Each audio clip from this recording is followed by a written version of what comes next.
மக்கள் அனைவருக்கும் வணக்கம். பாகிஸ்தான் மக்கள், அங்க உள்ள மக்கள் எது அப்பாவி மக்கள், அங்க உள்ளவங்களுக்கு எதுவும் தெரியாது. ஏதோ 2 பேர் செஞ்சதுனால நம்ம பாகிஸ்தான் மக்களை குறை சொல்ல முடியாதுன்னு நம்ம அண்ணன் விஜய் ஆண்டனி சொல்லியிருக்காரு. பாகிஸ்தானில் உள்ள மக்கள் நம்ம சகோதரர்கள் தான். அவங்க எதுவும் பண்ணல. வீணா போன 4 பேர் அவனா இருப்பான் இல்லையா, அவன் பண்ணியிருப்பான்.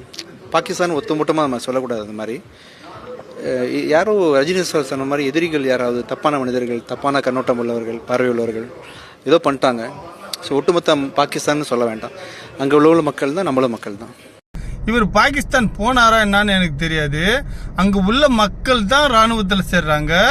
அங்க உள்ள மக்களுக்கு தெரியும் நம்ம நாடு ராணுவத்துக்கு துணை அல் கொய்தா தீவிரவாதத்துக்கு துணை போகுது. நம்ம ராணுவம் அங்க உள்ள தீவிரவாத ஆதரிக்குதுன்னு அங்க உள்ள மக்களுக்கு தெரியும், அங்க உள்ள இளைஞர்களுக்கு தெரியும், அங்க உள்ள எல்லாத்துக்குமே தெரியும். அவங்க யாராச்சும் கேட்டாங்களா? விஜய் ஆண்டனியை பார்த்து நான் கேட்குறேன். அது போல சில பேர் இங்க நாதாரித்தனமா பேசிட்டு இருக்க ஒரு சிலரை பார்த்து நான் கேட்குறேன். யாரு பாகிஸ்தான் மக்களை பாவம் நினைக்கிறா? அவங்க நம்மளை பாவம் நினைக்கிறாங்களா? அந்த மக்கள் நம்ம இந்தியர்களை பாவம் நினைக்கிறாங்களான்னு நான் கேட்குறேன். ஒரு ஈவு இறக்கமே கிடையாது அவங்களுக்கு. இது யாருக்காச்சும் புரியுமா? லாஸ்ட் 20 வருஷத்துல எத்தனை ஆயிரம் பேர் இந்தியாவில் செத்துருக்காங்க தீவிரவாதத்தினால. இதெல்லாம் பாகிஸ்தான் மக்களுக்கு தெரியாதா?